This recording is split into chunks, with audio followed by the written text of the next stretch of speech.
Might let me run the bathroom real quick. I'll be right back. All right, good brother. All right, we live tonight in the Spotlight Live. Got Brian Coleman in the building. He's going to be right back.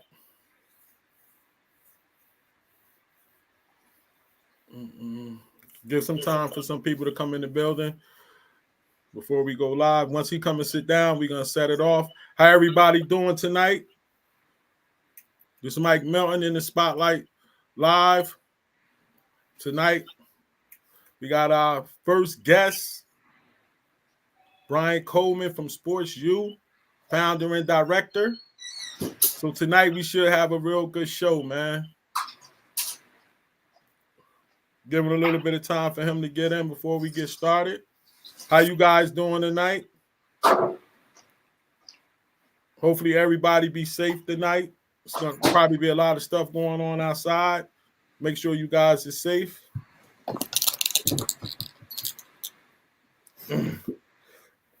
Welcome, guys. We live now. In the Spotlight Live, I'm Mike Melton, your host. Tonight, I have a very, very, very special friend and guest, Brian Coleman, co-founder and director of Sports U Basketball, Team Izod. What's up, B? How you doing tonight? Hey, what's up, Mike, man? Thanks for having me, brother. Yeah, man. I'm glad you coming on, man. We got a lot of stuff to talk about. We're going to take a journey down memory lane and go through all the things of that nature. Talk a little bit about the history, some of the players, and just get your insight on the different things that's going on in basketball. First, I like to send out a dedication. This episode of In the Spotlight Live is going to be dedicated to my boy William Doc Chu, born September 30th, 1974, and passed away January 3rd, 2023. Doc Chu was dedicated to basketball spotlight from the beginning and loved the kids that participated. He was known for his kindness, sense of humor, and telling the kids to get off the floor during timeouts and in between games. He was my brother ever since we met at 8 years old in Little League. He will be surely missed. Doc, this episode is for you. That's going to be a tribute. Every week we're going to have dedicate the episode to somebody. So, B, how you doing, good brother? Oh, man, I'm doing well, man. I'm blessed. I can't complain, Mike. There you go, man. I'm blessed too, man. Blessed to be here. Thanks to Most High gave me this platform to be able to do this kind of work, man. So let's start off from the beginning, man. Telling me how it was growing up in Jersey City, man. Well, for me, man, Jersey City I love Jersey City, man. I love everything about it growing up. You know, the good, the bad, everything. But for the most part, all of my friends, most of us, we all were athletes, man. We play sports. So it started with Little League baseball and Pee Wee football and bitty basketball and all of that. And a lot of my friends today, my good friends, all come from those youth basketball or football or baseball programs that we participated in back in the day, man. Did the recreation department have a lot for you guys to do back then? They did. My Little League baseball team, we actually went the furthest of any team in Jersey City. They televised the national tournament. Before the World Series in Williamsport, we made it that far at 12 years old. Woo! In basketball, we won the bitty basketball national tournament in Puerto Rico. Coach Hurley was our coach. Wow. And in football, we all played football too, man. So how was playing for him as a 12-year-old or however young you was? Really? It was no different playing for him as a 17-year-old, man. Okay. He was very demanding. We were all afraid of him, but he taught us how to play basketball. Okay. So Okay. my group, Bobby Hurley and I played together Wow. along the way coming up in youth basketball. They actually, Bobby, ESPN did a E60 on Bobby.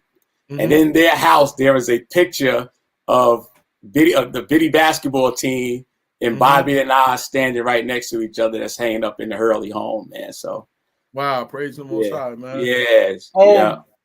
Now we're going to get into the basketball heavy, but during your teenage years into your young adult years, I heard you dove into the music industry. I Let's definitely talk a little bit about your music career. definitely did, man. So I was after high school, I went to school, was playing ball, and in college, and one summer came home, and some of my homeboys and I put a record out. And I was always DJing, so I always loved music. I even had my turntables and stuff up at school. But that summer I came home, we did a record, and it caught on and started playing on the radio, man. Red Alert was the first one to play it, and Chuck Chill Out. Wow. And from there, we got a record deal.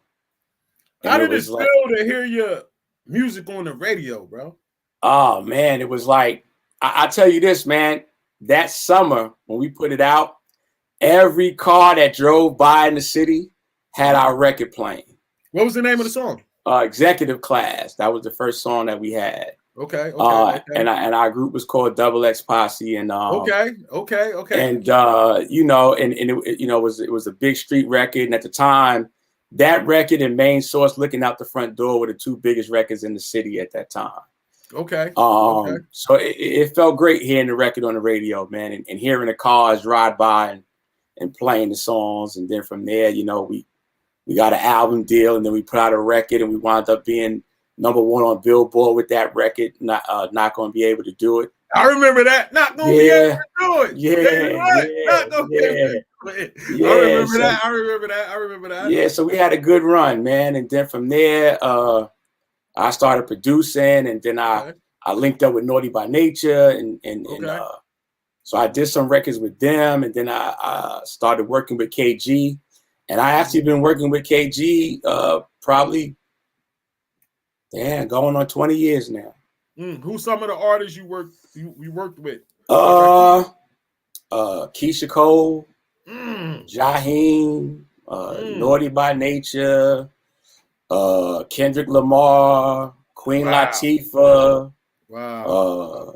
Jay-Z. So I mean the list goes on and on, man. We did a record with Notorious B.I.G.,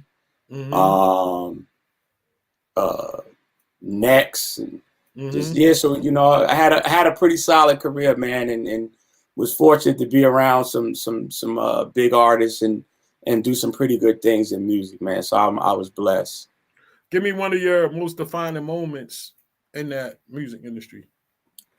One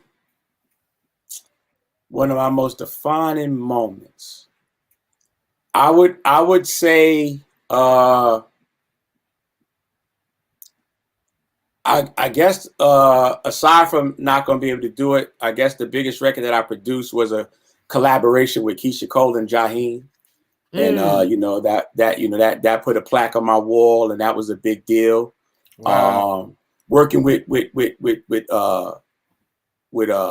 Jay and Nas and those guys, that was a pretty big deal too. Just seeing these guys, like when you see the best work, man, you get to see like how different they are than the rest. You know what I mean? So it was it was a pretty special thing. Yeah. Okay, man. Yeah, a lot of people needed to know that you definitely was in that music industry like that. Yeah. Now we're gonna zero back to the basketball thing. Let's talk about your high school career, going into college and things like that when you played at St. Anthony's. Okay, well, I actually played at a school, St. Mary's High School in Jersey City. Okay. So we were a rival with St. Anthony. Okay. My freshman year, we had beat them in the county championship. Wow. So that was a big deal. I never forget, and keep in mind, I grew up with the Hurleys, but I never forget how angry Miss Hurley was. She if looks could kill, she looked at my mom like I could kill this lady because my brother was a senior on that team, but she was so upset. Mm-hmm. But you know, growing up in Jersey City, man, we had a lot of talent. So we played. It was like every night was you playing against a Division I player, whether it was David Rivers or Kenny Wilson or Bobby Hurley or Terry DeHare, Jerry Walker. I mean, the list goes on and on. So you had to be tough. You had to be talented, and you had to be mentally tough too. You know, we would play games, pick up games, or open gyms, and then we walking home or walking to the bus stop, and then you had to deal with guys, you know, cracking on you if you got, but you know, they did you up that day, you know. But it definitely challenged us, but it made us strong and it made us mentally tough, and it made us pretty good players, you know. What was one of your highlights of playing? My senior year, we played St. Anthony in the North Beach final. But the game before that, we beat Teaneck, who was actually number 2 in the state, behind St. Anthony. St. Anthony was number 1 in the country that year. They were 32-0. Okay. And Teaneck had a bunch of high-level Division I dudes in their team. And we beat them pretty good. So that was probably a big defining moment because nobody expected us to face St. Anthony in that final game. They thought it was going to be Teaneck because they were so good, but they had the point guard. His name was Gene Perlew. I don't know if that name rings a bell. He went to Fordham, but they had a bunch of good guys. But yeah, we wound up beating them. So that was a big moment for us in high school. Yeah. Did you play any in college? I did. I played at NJIT. Okay. So we had a good group there as well. And I did that. And then I had a tough decision to make after sophomore year. It was like, we got this record out, and now it's like things are moving. Do I decide to keep playing, or do I decide to embark on this music career? And I made a decision that, you know what, I'm not going to the NBA. And I had this opportunity, so I decided to put the ball down and chase my music dreams, and it worked out for me pretty good. Yeah, no doubt. Praise the Lord for that. Yes, sir. Yes, sir. Now let's talk into it. How did you get into coaching? So it's interesting, man. One of my music mentors was a guy named Leo Cohen, who wow, that's a mentor. So we were signed to Rush Management, which is Def Jam. And Leo, one of the sermons he always would preach to us was about giving back. So I was like, you know, I got to find out something to do to give back. You know, that was always on my mind, you know, because I was being blessed and I was having some success. So I had to figure out a way to give back. So my oldest son, who he turned 8, started playing football. And one of my childhood friends who I played with, he was coaching basketball at our alma mater. So we were talking, and I was telling him how, you know, I got to figure out how to give back, man. I was telling him, you know, what Leo had preached to me, and he was like, well, B, I need some help coaching, man, at the grammar school, man. You should come down and help me out. So I said, okay. And I really had no intent on coaching. I really didn't really know much about coaching. I knew how to play, but I didn't know much about coaching. So I went down there, I checked it out, and I got the bug for it. And the rest was history from there. But when I started coaching, my intent was not to go and grow as high as I grew in the coaching profession. My intent was always to help kids where I'm from use basketball to help them better themselves in life. Get a college degree, help them understand that, you know, there's no future in the street, and everybody that wants to be a rapper or a musician or whatever, that's hard to do, and I did it. So it's like I could let them know that, hey, fellas, that's like hitting the lottery, man. But you can use this right here. You can get a degree, use your education, play ball, do something that you love if you're good at it, and it can open doors for you. So that was always my motivation. Never to be like the best coach in the world, but the same passion and work ethic I had with my music, I put into basketball. So I started to study and work hard and learn, and I just happened to get better and better at it. So how did you end up at St. Anthony's? So there was a tournament. Coach Hurley was the director of recreation in our town. Smart job. Yeah. So he threw a grammar school tournament, and his brother Brian kind of oversaw it. Yeah, so Brian kept telling him, hey, Brian Coleman got a team. Bob, you really need to come check them out. They're pretty good. So we had played in a tournament in East Orange, and Danny Hurley's assistant, Scott Smith, saw us play. So he wanted to recruit some of the kids for St. Benedict's. But when Dan found out that I was the coach, he said, I can't recruit those kids. They're from Jersey City. They gotta go through my dad. So Ben Gamble from St. Anthony's then reached out to me and said, hey, man, I heard that, you coaching basketball. You got some talented kids. I said, yeah, Ben, you guys should come check them out. So in the championship game of that tournament, Coach Hurley came and watched them play. And he saw some pretty good basketball with some talented kids. And that's how it started. So they, Ben Gamble actually told me, B, there's an opening for a JV coach at St. Anthony's. Coach Hurley would like to offer you the job. Wow. So I held them off for a while because I felt like at the level I was at, I was catching them 6th, 7th grade, where they had like 1 foot in the street and 1 foot on the right path. So I figured if I could grab that other foot and keep it out the street, I could keep them on a straight path at that 12, 13, 14-year-old age, because the streets was trying to get them.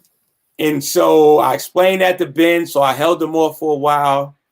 And then he had a conversation with me. He was like, B, I see you trying to help these kids get into good high schools, but if you do it from down here, you can not only do that, but you can help them get into good colleges as well. And so that kind of broadened my scope. And so then I accepted the job at St. Anthony. What was your first thoughts when you went in there being an assistant for Coach Hurley? So the very first week, they played in a team camp at Rutgers. So that was a Saturday, Sunday, and that was the 07 group, 07. And Ben had me sit on the bench with him. So I'm watching them, and I don't even really know all the kids by name. I don't really know them all. And they were outstanding. They were, playing all this high level basketball. So we get through the weekend, and Ben tells me, hey, the summer league's starting up in Jersey City. You're going to coach him. You're going to coach him. First game is on Tuesday. So I'm like, Ben, I don't know the sets. I don't know what y'all run. I don't even know the kids by name. Don't worry about that, B. You'll be fine. It's a veteran group. Just don't lose. Whoa. So I laughed, thinking he was joking. He was dead serious. Just don't lose. Whoa. So the pressure was on from the beginning. So I'm coaching this group, and luckily it was a veteran group. I had 2 McDonald's All-Americans on that team, Mike Rosario and Dominique Cheek. Those guys. NBA player Tyshawn Taylor was on that team, and a bunch of guys. So it was a good team. And Coach Gamble would stand behind the bench every game, not just critiquing them, but critiquing me.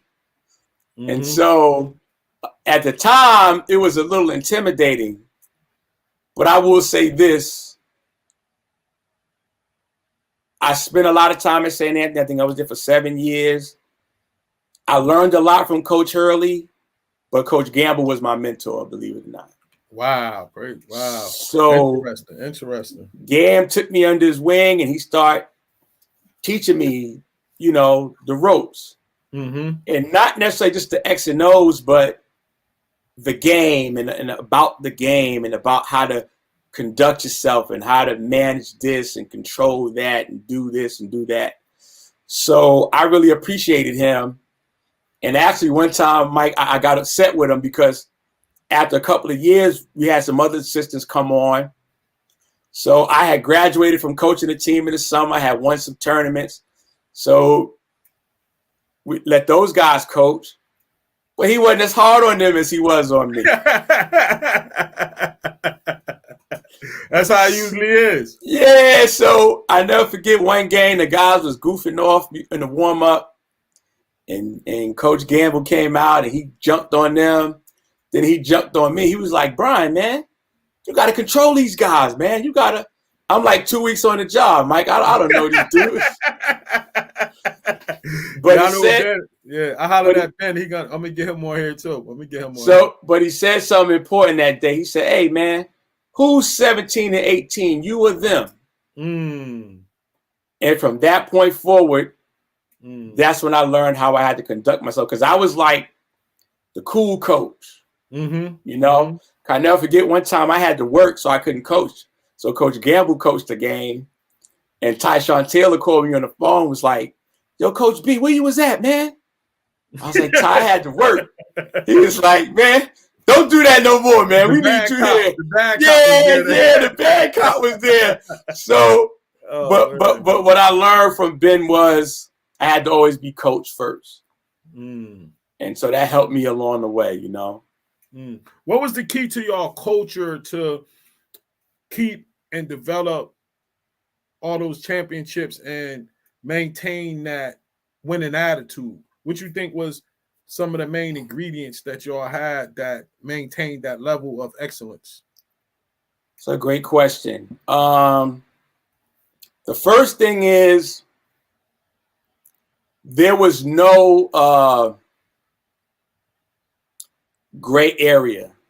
The kids knew Coach Hurley was the head, and they followed the head. And then with that, Coach empowered us, so they made sure now they couldn't just treat us like substitute teachers, because Coach Hurley wasn't going to go for that. So the culture was strong. Okay. And then I would say now you hear a lot of times, you hear people say, you know, a coach is not going to coach your effort, and you know, you got to work hard. So you just think that working hard is just an automatic. But for a lot of schools and a lot of places, it's not. But at St. Anthony, it was. Okay. So the kids understood that they had to work hard all the time.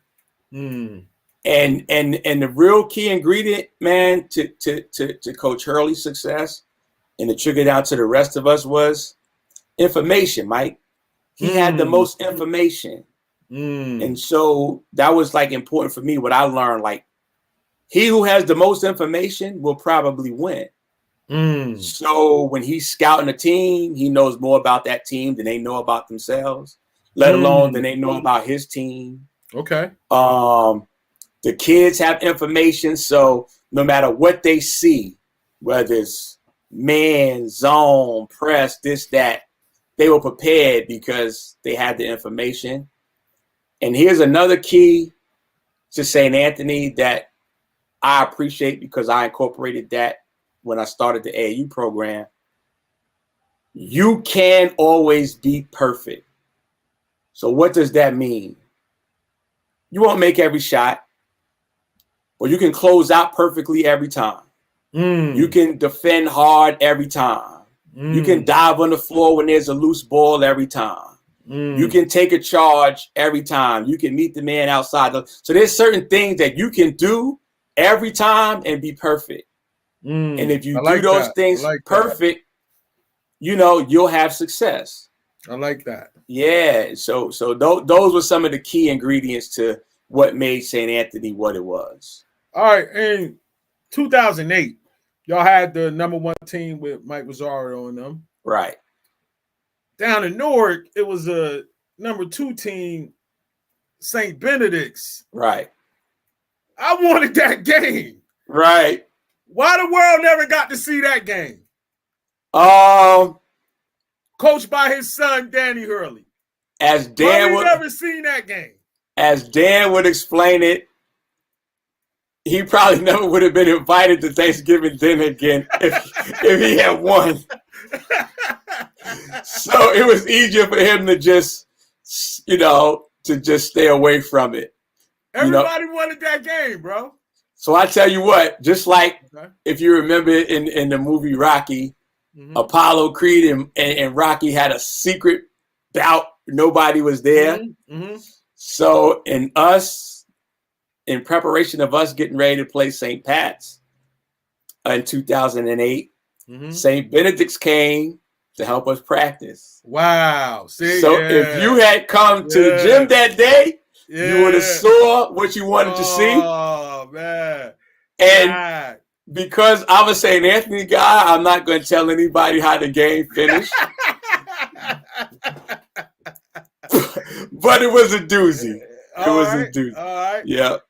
Speaking of that, you mentioned the St. Pat's, probably if a storied rivalry, if not the most storied rivalry in New Jersey basketball history. I'm kind of young, so some people might argue that it was more intense rivalries than that. Take us inside that. What was that like year to year? Man, it was like, oh man, I want to say between Coach and Kevin, they had a certain level of respect for each other. But the St. Anthony guys didn't really care for the St. Pat's guys too much, and vice versa. Wow. Yeah. And it was real. It was real. Yeah. I was there a lot of times for the media side. Yeah. Other events when I was with Metro Hoops, you know what I mean, getting in, and that was the dandy every year. You know what I mean? It was. What went on that week of practice gearing up for that game? So it's interesting. St. Anthony had done a documentary based around that team. So some of the practices are in the documentary.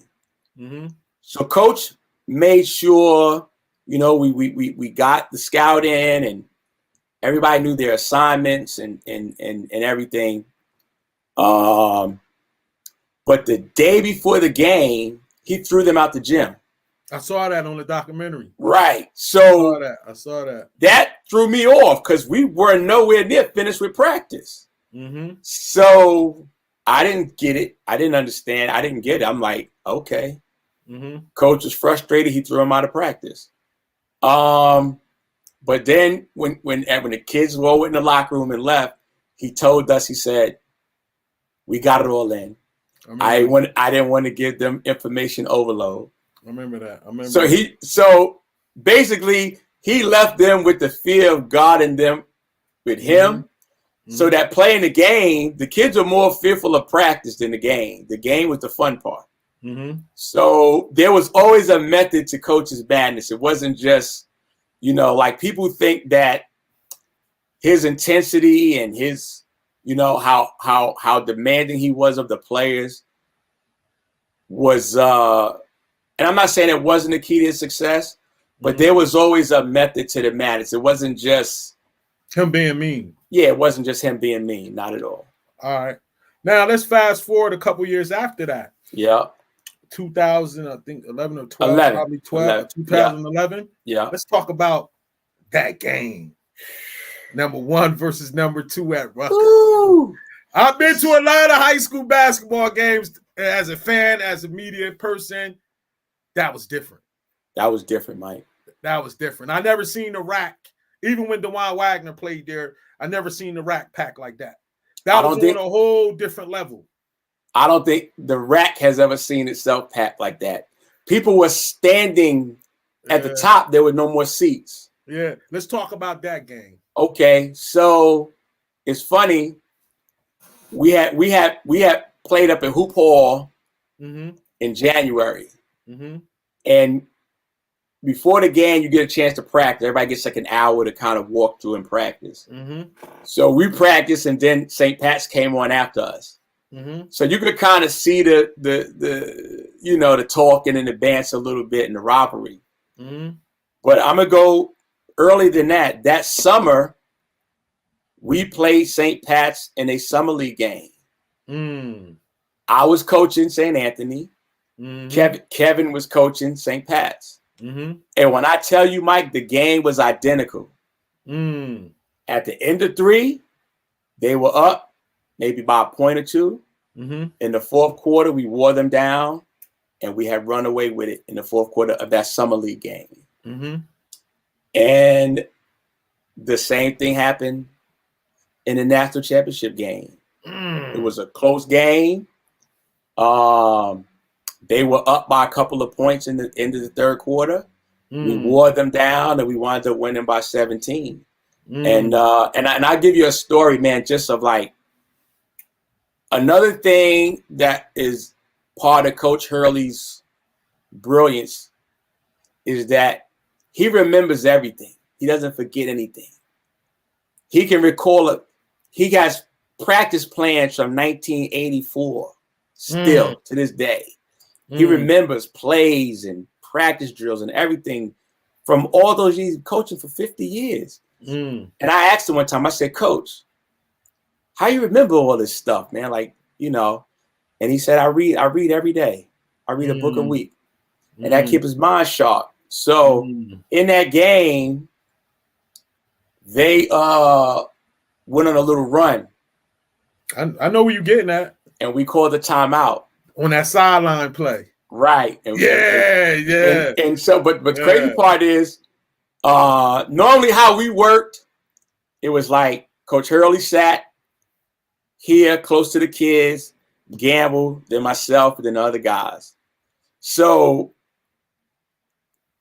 I would talk to Ben, and Ben would talk to Coach. So Ben suggested something to Coach that we had not done yet that possibly we could do. And Coach was like, Ben, I got something. I got it. I got something. And so he runs this timeout play that we actually picked up from Hubie Brown. And it worked to perfection. And the momentum shifted. And that was like the turning point in the game. We got a wide open layup. And then the momentum shifted and it changed. And it's funny because I would talk to a lot of the St. Pat's guys and they just knew they were so much better than us. I'm saying, why? Y'all got a McDonald's All-American in Mike, Kid Gilchrist. We got one in Kyle. Y'all had better guard play that year. And they had Derek Gordon. We had Miles Mack. Guards usually win games. Y'all had better guard play that year. Well, I tell you what, in the first timeout in the first quarter, this was key. If you remember, Mike Gilchrist hit his first 2 shots, scored 4 points. He finished the game with 7. In the first timeout, we call it timeout. Lucky Jones tells me, he like, Coach, I'm stronger than him. Because we had the year before, they were stronger than us. They had bigger, stronger guys. So we really dedicated to the weight room. And we had gotten, you know, so much stronger and big and everything. And Lucky said to me, he said, I'm stronger than him. I got him. And he slapped me on the backside real hard. And from that point, he locked in, and Mike had trouble for the rest of the night. Yeah, that was the game. Yeah, that was the game. That was the game. Yeah. So now we're gonna move on to when you step out and then start to really make your mark in this basketball world on your own type of sense. So tell me how and why Sports U Isaiah program was started.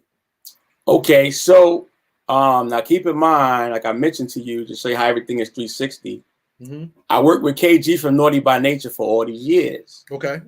So his son was playing for a guy on a team, and the guy's name was Ed Bright. And K was like, B, you and Ed should probably hook up, man. I think y'all would be a good team together. Wow. And that's how, you know, K went to Ed and told him about my man, coach at St. Anthony, blah, blah, blah. And that's how Ed and I hooked up, man. And so the Naughty by Nature guy hooked y'all up to start Sports U. That's right. Wow. Okay, that's carry right. on. So if you know Ed Bright is a big personality guy, man. He's like, he's a smart dude. He's charismatic. He has a way with words. And, he likes the limelight. So that's who he is. So when we linked up, he came to me, Mike, like, hey, man, I'm looking for a coach, man. And, I want to put you in part of my program, man. You can be my coach. I said, nah, I can't be your coach, brother. I'm too advanced for that. I said, but if we do something, I'll partner up with you if it makes sense. So that's what wound up happening. He and I went to a Nets game, and we sat courtside, and we rapped, and we talked about the program and what his visions were, what some of my visions were, and what I could bring to the table and vice versa. And it just made sense. And we locked in ever since, man. All right. Now, you still at St. Anthony's at this time. And from some of the reports that I read during that time, and I read his book, one of Coach Hurley's books before, and he kind of wasn't too fond of AAU. So how was it for one of his assistants to be starting this AAU program? And he was really an old school type guy that felt like AAU ruined some of the things he instilled in his players on the offseason. So how did that relationship dynamic play out? So, Mike, believe it or not, it was that dynamic that made him endorse me and what we were doing at the program. Okay. So his kids had played for another program, and they were a powerhouse program, but Coach was not happy with some of the things that was going on in that program, or however the kids were coming back. He felt like they were coming back not as focused on St. Anthony as he felt like they should have been. And then they were like maybe not working as hard on some of the things that he would like them to work on to improve for the next year. So when I started telling them about my plan, and I said, Coach, here's what I would like you to do. Come watch us practice, see what we do, and then you tell me what you think. So he comes to a practice. So we had a guy who was a trainer who trained a lot of pro athletes and a lot of college guys. His name was Joe Hahn.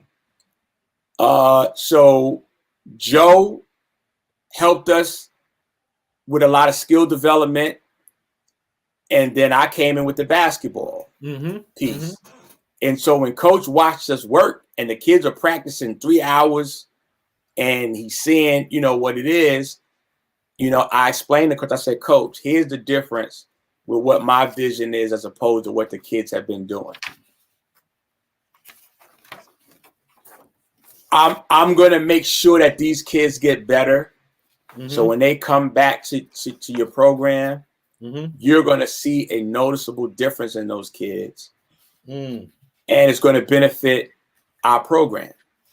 So once he came and he saw us play and practice, and he enjoyed what he saw, he endorsed it. And that's how, he gave us the thumbs up to go ahead with Sports U. Okay, now you at Sports U. Who was on that Sports U team when you knew we might have something here? What team made you feel like that? Well, the first group, we had gone on a trip overseas to Iceland and played. Whoa! And y'all had a couple dollars. Yeah, that was the one thing we were blessed with, man. We did have some resources, Okay. And Kyrie Irving was like our first superstar. Wow. I never knew he played for y'all. Here we go. Oh, yeah, Here we go. We opening up right now. If you ask Kai, he'll tell you, I'm a Sports U guy. He'll tell you. Okay, let's go. He did play with, the two programs, but he'll tell you, I'm a Sports U guy. Okay. So we go to Iceland. The kids are 15-year-old freshmen. Some of them are 14-year-old eighth graders. And we got them playing in a 19 and under tournament. And they do well. And Kyrie averages about 40 points on a week. he was always remarkable, man. He was always that layup package he always had as a young kid. You know, he was always dynamic, man. Even as a youngster in the practices, the kids would try their hardest. I'm gonna go at him. No, I'm gonna go at him. I'm gonna go at him, and he would just give him the business, man. He was always dynamic. So at that point, we knew we were on to something. And then later, Kyrie's best friend Eli Carter, we wound up picking Eli up. And I always tell all the kids, no matter how much success we had over the years, this will forever be the house that Eli Carter built. Because when we were nobody and we were mom and pop, Eli put us on his back, and we were able to go out nationally and go to Bob Gibbons and go to Pittsburgh and go to these places. Yeah. And I never forget, we played at the University of North Carolina and Bob Gibbons. We played a program called Team Loaded. I forget the guard's name. They had a young white point guard. He went to North Carolina State. He was very good. And he and Eli went at each other. And Eli must have had like 43 points. And that like kind of solidified us that, hey, who is this team from New Jersey? And I mean, and also on that team was a kid named Xavier Munford, who played in the NBA, right? So that backcourt was they both could give you 30 on any given night. I did a story on him in 8th grade. He went to a school in Hillside. And he scored 50 points in middle school. I never forget that story I did on him. I did a story on him before. All right, so you got this role, and what's the process on how you land an Under Armour deal? So we were still mom and pop. And let me start by saying this. I want to make sure that this is highlighted the right way. Coming what we became, that was Ed Bright's brainchild, not mine. I was cool with just going to hoop group every week, Saturday, Sunday, playing and doing well, and I was cool with that. I didn't know nothing about AAU basketball. But Ed wanted to be the best program in America. That's what he would always say. So he became one of our like biggest recruiters, man. Ed was on his bike.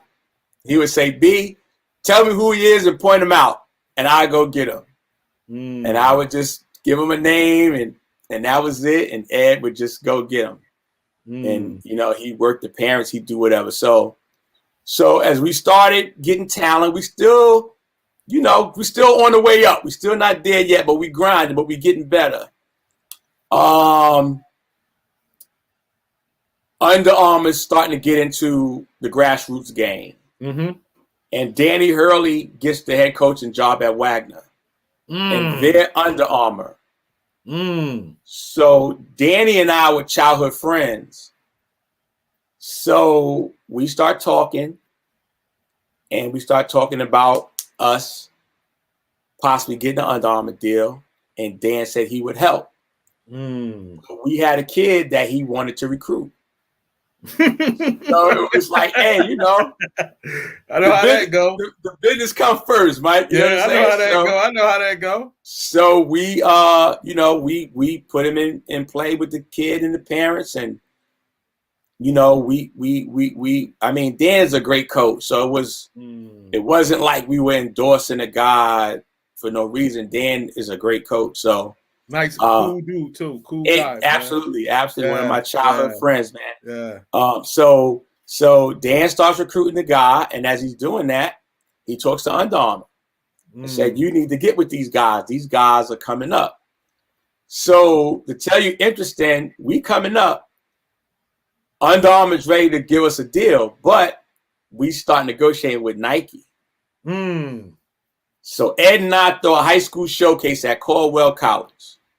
And we got St. Anthony, St. Benedict's, nice showcase. And Nike sponsored it. right? So they gave us some cash to support it. Everybody that worked the tournament got a pair of Air Maxes, Nike Polos, the whole nine, because they really liked what we were doing. So we were really ready to go Nike.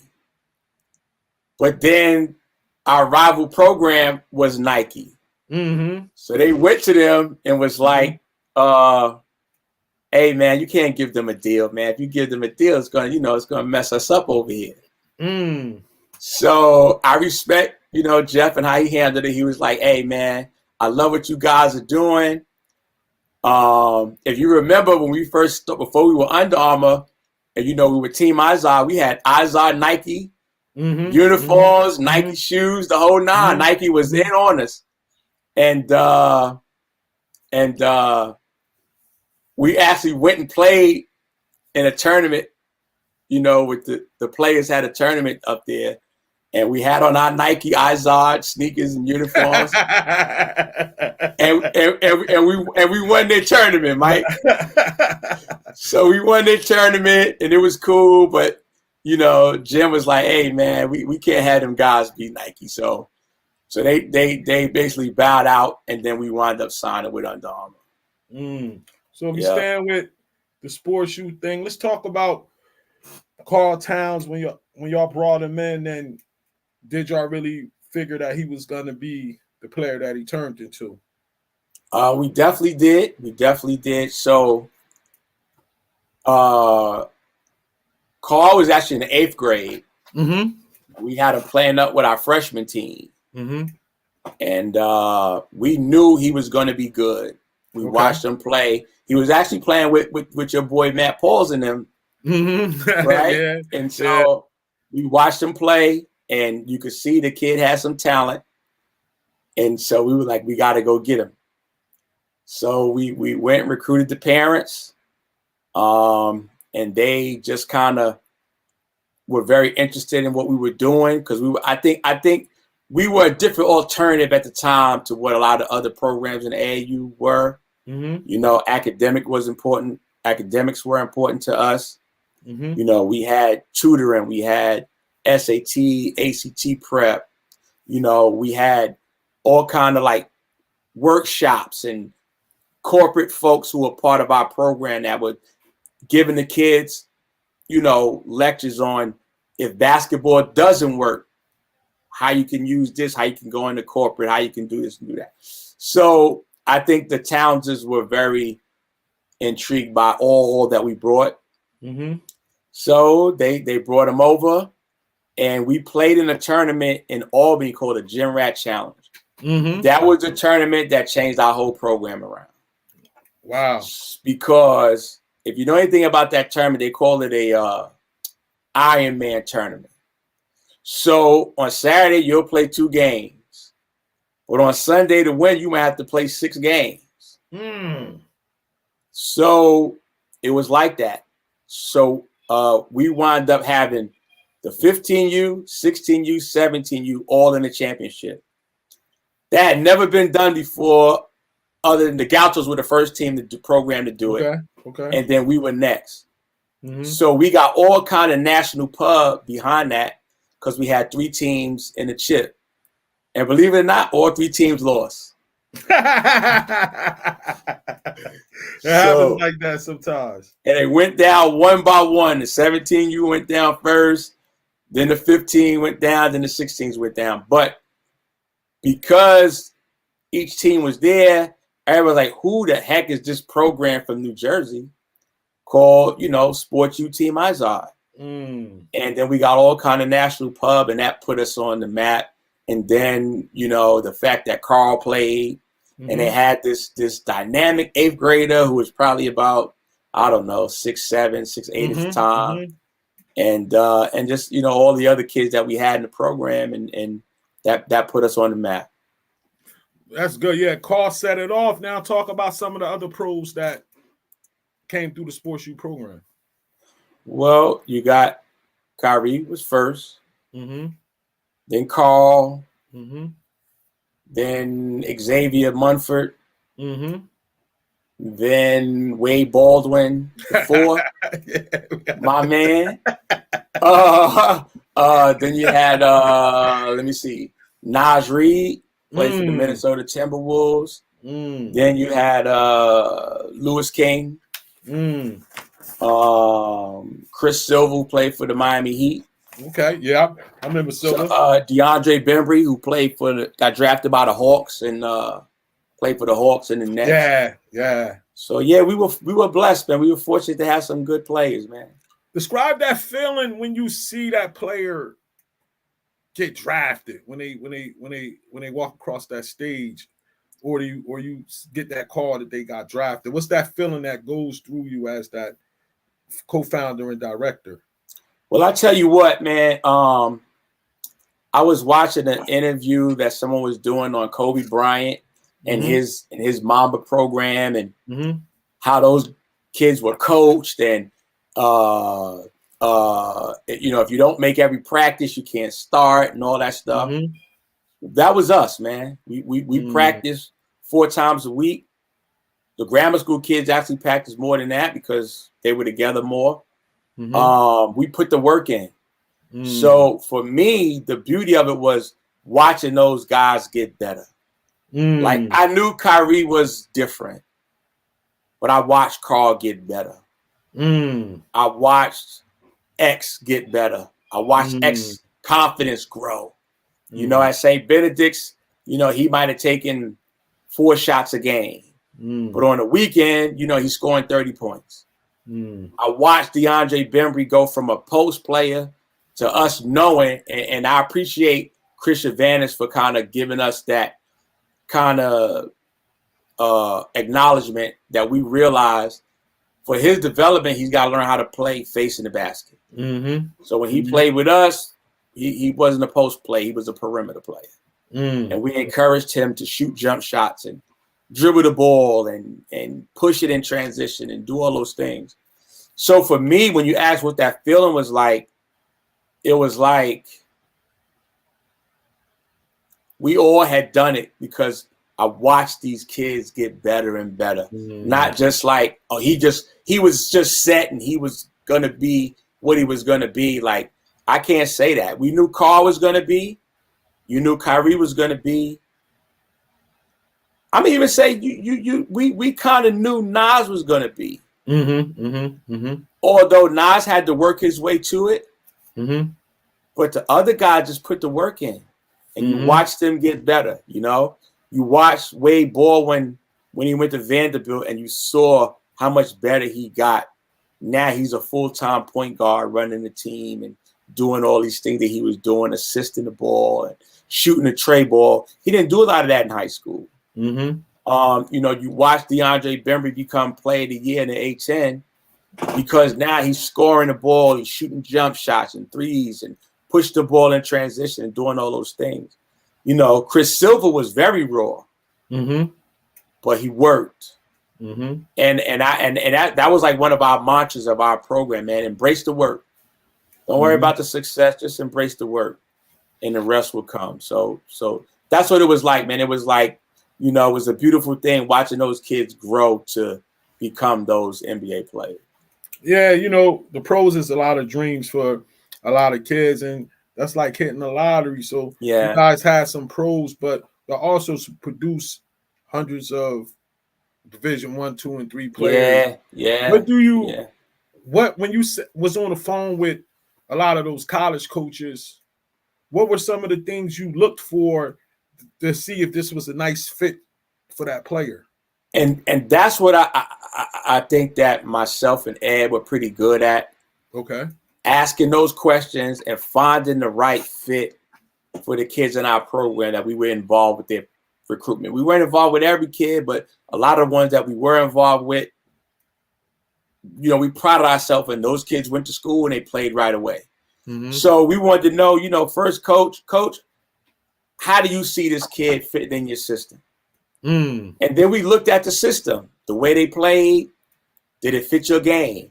It does. And then we would ask the questions, Coach, if he comes to your school and he does everything that you need him to do, How many minutes you see him playing? The way they answered that question, you know, made a difference between if the kid went to your school or not. You know, because some schools would put it out there. Some coaches may not. You know, we don't promise playing time and blah, blah, blah. And I get it, coach. But if everything goes the way you think it should go and you're watching this kid's game, do you see him being a red shirt guy for you? Or you see him being a contributor in your program right away? You know, so how many of those coaches, in your percentage-wise, do you think were trustworthy in terms of telling the truth in that kind of situation?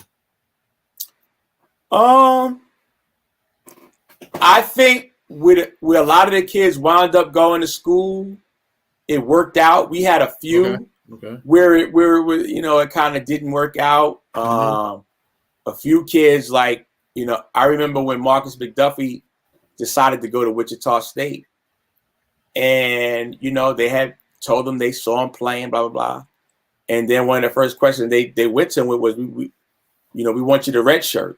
And his parents were like, absolutely not, coach. So if that's what your plan is, we're going to transfer. And so they wound up finding the spot for him and finding minutes. And he wound up being, you know, he'll probably be in the Hall of Fame at Wichita State, you know. So you do get some, Mike, that they're not trustworthy. You know, and you know, I don't necessarily want to put them on blast. Yeah, I can understand that. But they'll sell you a dream, and they'll tell you whatever. And that's why, like, one of my suggestions to the kids and the parents are, go somewhere where they care more about the name on the back of the shirt than they do about the name on the front of the shirt. If they care about the name on the back of the shirt, if the coach, especially if the head coach. So first of all, if the head coach is not recruiting you, forget it. You're not going to play. Because he recruits. Can you repeat that again? If the head coach is not recruiting you, you're not going to play. Wow. Because he's recruiting somebody.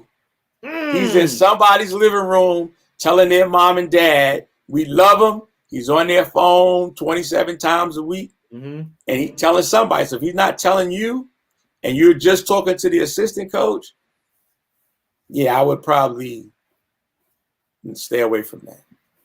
All right, now we're going to step away from the AAU for a second and travel over to Union County. Then, like, you at St. Anthony's. Yeah.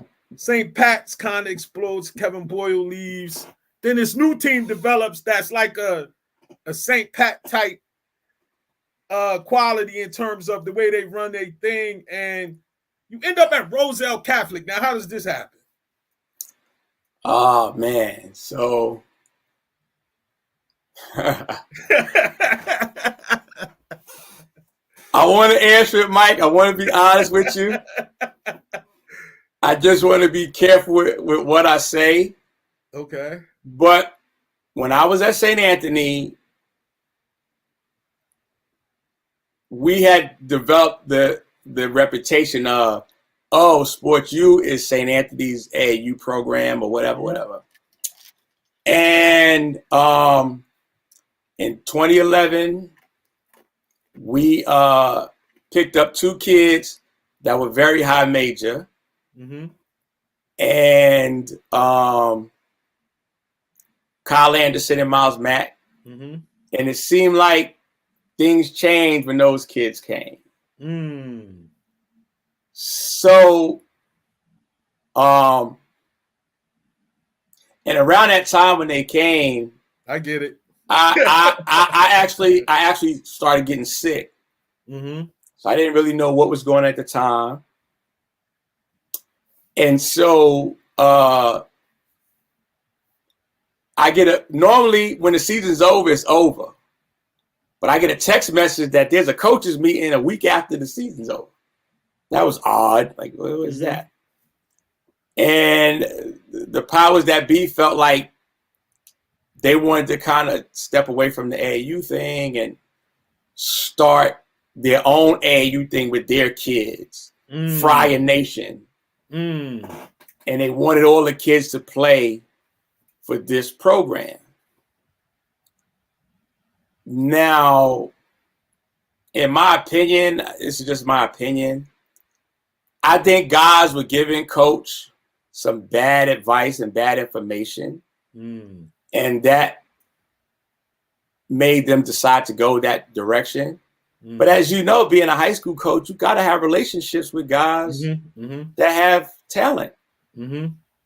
So I feel like that move was like limiting where the program could grow to if you just cut off relationships with these other programs that could help feed your program with talent.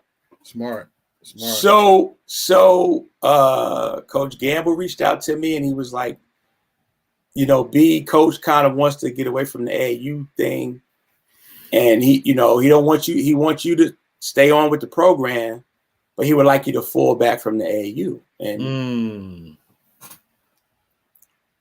at this point, I was a St. Anthony guy. I did my part. I helped recruit. I helped coach. I did whatever was asked of me. But I felt like Sports U helped me with my calling, which was, my calling wasn't to be the top coach and be all that. My calling was to help kids from lesser environments or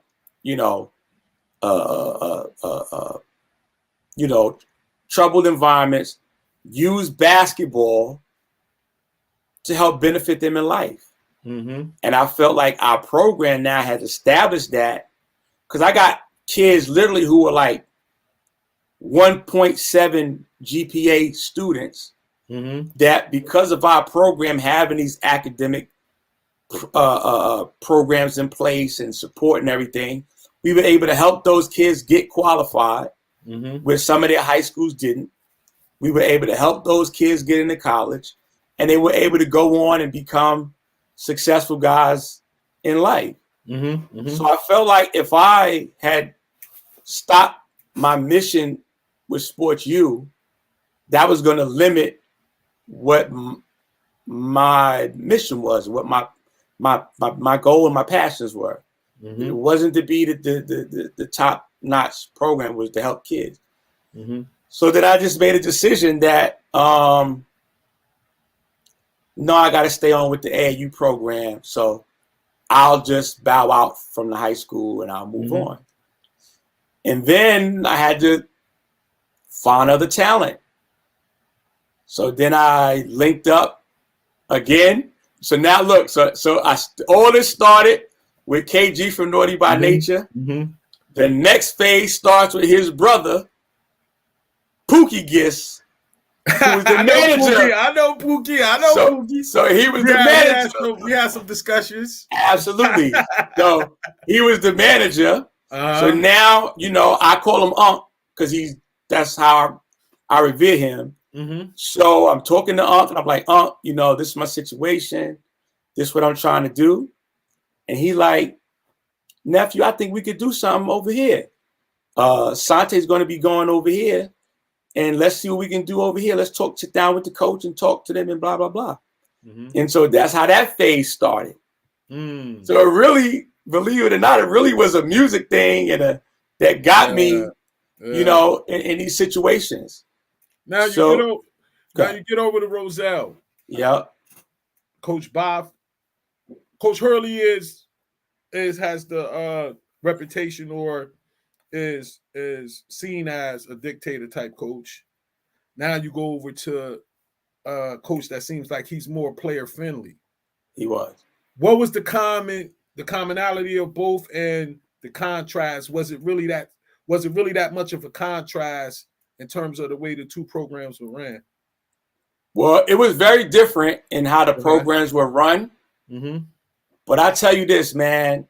So coming from St. Anthony's, I was very regimented and I was very kind of stern and strict in my structure and how I did things. When I went to RC, it helped me become a better coach because I learned there's more than one way to skin a cat. You don't have to, be so hard and demanding on them. You know, you can, you want them to do what you need them to do, but there's other ways to get them to do what you want to do. So that's what I learned at Roselle Catholic. So I didn't have to, when I first got there, I was Bob Hurley-esque. You know, I'm there, I'm putting my foot in their butts, and I'm, very strict and stern. And the one good thing for me was, one, Coach Bob trusted me, so he empowered me with a lot over there. And two, the kids knew me, so they knew of the success that I had, and they knew of my background, that they kind of fell in line, But over the years at RC, I began to mellow out. And I just learned that what we'll do is we'll put rules in place. We know the rules, you know the rules. So then so now instead of getting on a kid, I could just ask him, what were you supposed to do at that moment? Oh, I was supposed to do this, coach. Did you do it? No. All right, well, go have a seat, sit down. When you get back in the game, let's make sure we don't make the same mistake again. So now I could talk to him. And so I developed that kind of relationship because, again, I wasn't the head coach. So I was the assistant coach. So I didn't have to be that strict and stern, But Dave and I were a good combination because I could be stern when that was needed, and he could be player friendly when that was needed. So it worked out. It worked out well. So whose sideline were you on when they tangled at Jackson Liberty, when Briscoe and them played them at Jackson Liberty? St. Anthony? Yeah, St. Anthony is in Roselle. That was when they played against RJ Cole and them, and they almost RJ Cole and them. Roselle ended up winning. I never forget. Oh no, that was birthday. For the state, for the North final. No, I think it was the. Yeah, I think so. It was at Jackson though. Yeah, so by that time I was over there with the other guys at that time. How was that?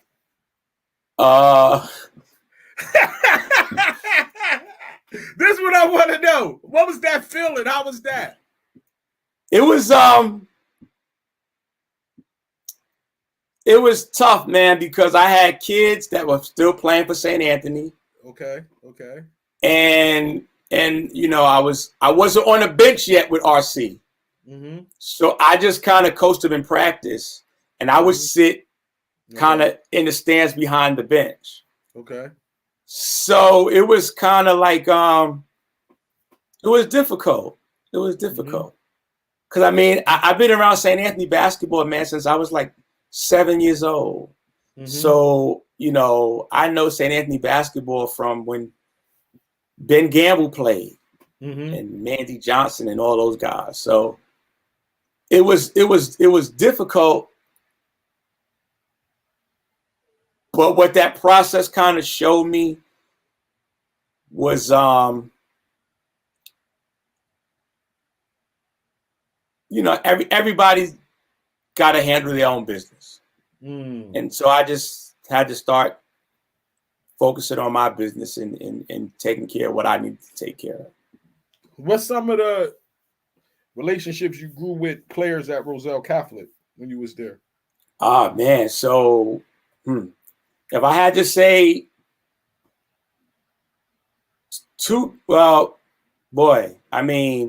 I'm close with a lot of those guys, even to this day. But Isaiah Briscoe and his dad, George, we call George Uncle George. Uncle George was the first one that saw talent in my son. So he took my son under his wing and trained him. So Isaiah Briscoe was the first one that became my guy, So a lot of times he would look to me for direction to help him be a better player. And I would always tell Uncle George, your son is the only kid that didn't play in my program, that played for the rival program that I wanted. There was no other kid that played over there that I wanted but Isaiah because of the relationship. I reached out to him because I'm trying to get him on because he changed the game with the reclass. He did. He changed the whole game. When they saw that happen with him, it changed the game. And now, how did you feel about his decision to go to Kentucky, and how do you think he was treated there? I'll be honest with you, and I had the conversation with Uncle George, rest his soul. I thought Zay should have went to St. John's. And I thought him and what's the little guard from New York that went there, that the left-handed kid that played at St. John's at that time. He was like their main guy. From came out 2016, right? Pons, Shamari Pons. Him. Yeah. I thought him and Isaiah would have been electric in New York City in Madison Square Garden. I like that. And even after Isaiah's first year at Kentucky, it didn't go like we thought it would go. Okay. And keep in mind, Zay was the #1 point guard in the class coming out of high school. Yeah, I remember that. So I talked to Unc. I said, Unc, because remember, Shamari was a year behind Zay. Unc, why don't you just send him to St. John's? Because I think him and Shamari, they would be electric in New York City, man. Like the Garden would be on fire every time they played. But Uncle George felt like the Kentucky system and the Kentucky culture and pipeline would be beneficial for Isaiah in the long run, being a Kentucky guy. So he decided that, they would just stick it out. I could see that. Yeah. I didn't like how Cal did him, but that's a conversation. I didn't either. And I had gone to a practice one time, and I watched him and the kid Scal Labrisier. And I watched Cal kill them in practice, man. Take the confidence and just kill them both. So that's why another one of my things, Mike, that I would tell my recruits, don't go somewhere where the coach is bigger than the university. Talk about it. Because when he's bigger than the university, there's no controlling him. He has all the control. So, just in my experience, now this may not be for everybody, but I feel like when you go somewhere where the coach is just too big, nobody has more power than a college coach, man. He controls when you eat, when you sleep, when you go home, when you play, when you practice. He got too much control. The pro coach don't have that control. A high school coach don't have that control, but the college guys do. So I agree with you. I didn't like the way Isaiah was done there, and I think that affected his pro career because I feel like he's good enough. He should still be in the NBA. You watch him play with the big three. He's a bucket, man. He's unstoppable. All right, another Roselle Catholic moment I want to touch on.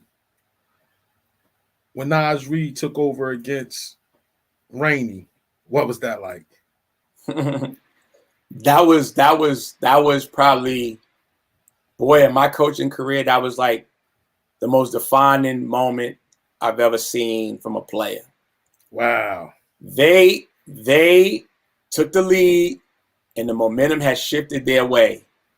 And Coach Boff called the timeout, and he was going to diagram something in the timeout to get us back on track. And Nazi just said, "Give me the damn ball," and he left out the house. And if you watch, he scored like the last 8 points. He scored like the last 8 points. He put us on his back. And he single-handedly won the game, man. I was hot. I couldn't be there. My ex took me. It was that game always fall on my birthday weekend. Always. Right. March 12th. So I'm in Jamaica or somewhere like that during that time, trying to figure out how I could watch it online. And she get mad at me like, "You don't need, no, we here for this." And I'm like, "I gotta see this game, man." It was just crazy. But I ended up watching it like on what's the name after that, and saw how Nazi stepped up. I was so happy for him because he took some flack early on in high school, especially with his willingness to be on the perimeter. And little did people realize he was projecting on where he was supposed to play at, how the NBA was changing. Absolutely. You know what I mean? So you had Absolutely. the old school people in the crowd that was scolding him like, won't he go down low? Won't he do this and do that? Now, if he had listened to them, he wouldn't have probably been in the NBA right now. Agreed. And I respect him for like having the wherewithal to like, you know what? I know what I'm trying to do. I'm going to stay focused on what I'm trying to do because I know what my goal is. And his goal was to get to the NBA. He saw where it was going and he knew his skill set. I mean, Nas was a great passer. He turned himself into a really good shooter at the NBA level. And he was a high IQ guy. So he you know, you got to applaud him for kind of staying true to his guns. And also, you got to give Coach Boff a lot of credit because Coach Boff agreed with him and he allowed him to be him. So that's why if you look at our teams, we always were a too big. We always had a double post team because someone else had to be the interior, which was Chris Silva and then Alonzo Frank. And Nas was both. He could play inside and outside. Speaking of Boff, do you think Dave kind of get shortchanged because it seems like when the team wins, it's because of the players, but when they lose, it's because of him? Do you think that, like speak on that a little bit? How you feel about that? I think Dave gets overlooked because of how humble he is. Interesting point. He gives the credit to the kids, but if anybody is in that huddle with us or in those things, Dave is a smart coach. He got a lot of information. Okay. You know, and sometimes when you watched us play, it might not have looked as structured as some other teams. But I don't think that Dave coached like a high school coach. He coached more. He was more free flowing. So, you know, he would just let the kids flow. And, you know, he would let them play. He would give them structure. This is the outline. And now you guys do what you do within the outline or the confines of the offense, what we're trying to do. And whenever we needed something specific, he would diagram it or he would call it. The kids would run it and then we would get it. And I think because we weren't so structured, it made us harder to scout. Yeah. Because, you know, you couldn't just say, well, oh, if they call Seton Hall, you just know what they're going to run. We only had one play that was consistent throughout my time, and it was a high-low play. So if you watched this, you might have knew what was coming with that. We would get the high-low because we had such good post players, whether it was Chris Silva in the post or Nazi in the post or Alonzo or whoever, Cliff Amori. But other than that, you know, he allowed the guys to just kind of let's pick and roll and play. And if this happens, you do this. If this happens, you do that. And then and it just worked. So I think Dave does get overlooked, but I think it's because of how humble he is. And he gives a lot of credit to the player. One more thing about Roselle. Let's talk about that championship, the last TOC champions that defeated Camden. Talk about that group and your relationship with those guys. So that year, Mike. So let's go back a little bit first. So in 2012, I found out that I have stomach cancer. Rare form of stomach cancer. I go through, I get surgery, chemo, the whole nine. I come out of it. So in 2013, I'm at St. Anthony and I start getting better and I go into remission and all of that. Then around that time with that team you're talking about, I have a recurrence and the cancer comes back. So just before the season started, I had to have a meeting with the team to let them know that, hey, man, you know, coach is sick again, and I'm going to be away from you guys for a little while. And, you know, so I missed a large part of that season, the first half of it, because I had surgery. I've been through a lot. But that group was talented. But I think the one guy who doesn't get the credit for why that team was so good is Jamarcus Lawrence. Jamarcus Lawrence was the best player on that team.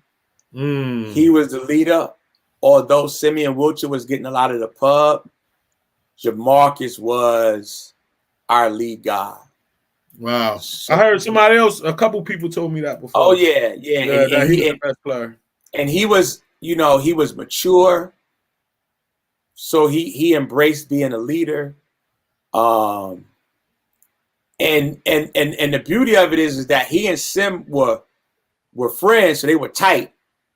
So Sim had no problem looking for him because he knew, you know, he could knock down shots, he could make plays. So they were a good combination in the backcourt.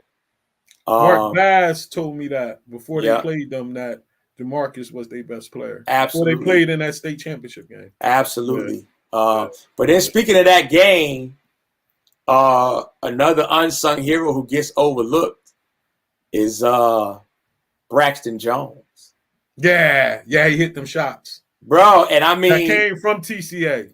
And Braxton didn't play that much in that game. He was on the bench most of the game. So for him to come in the game and at that moment hit those shots and make that contribution just showed you where his heart, man, that kid had, you know, he had ice water in his veins. And I really love Braxton. Braxton played for me, you know, when he was young. And so I always had a relationship with him and his family. But he was the unsung hero, man, because if he don't hit those shots, we lose, man. So now we're going to take a dive back into the AAU world and talk about what made Sports U decide to get into the middle school arena. Okay, so we so now keep in mind, I told you with that Albany tournament starting to put us on the map nationally a little bit. And Ed Bright, my partner, he loved that. But he felt like we would get overlooked. We weren't getting enough. And he said, B, why don't they give it to us, man? It's like we right there, we knocking on the door, we doing this and that. And Ed was upset, like we were getting overlooked. So we decided we got to do something that's gonna like make a splash, and something that was gonna like fuel our program going further. So I meet a guy named Franz Pierre Louis. Right. And to this day, that's my big little brother now. But I meet Franz and we start talking, and he's telling me about his son and their group and how good they were. They were like 5th, 6th graders, whatever. And they were coming from playing with another friend of mine, Gary Battle's program, Team Battle. So that's how I meet Franz, because I know Gary. Gary and my brother played together in college. So from Gary, I meet Franz, and Franz has this idea of, you know, we telling him what we want to do, and he feels like he could be the guy to spearhead the grammar school, you know. Like, I'm the guy, and if you know Franz, he's very buttoned up, and he's like, you know, they got his glasses on, and, you know, Brian, I can really do, you know, all professional and whatnot. So we decided if we go down to grammar school, we can meet these kids younger, meet their parents younger, and recruit them younger. Nobody really was doing that. So to be honest with you, Mike, so I built the program was built on what I learned from St. Anthony. So I never called it 15U, 16U, 17U. We were just a high school program. It was freshman, JV, and varsity. So that's how I looked at it. And how I built the thing was I studied what Jimmy Salmon was doing. I watched what they did. Whatever they did, I figured, how can I compete with that? And what I will say, even though we were rivals, Jimmy was always good with me. I called Jim on the phone and I asked him questions. And he would school me. He even told me one time, he was like, B, I'm the reason y'all have a job. So I'm like, what you mean? He's an arrogant guy. So I'm like, what you mean by that, Jim?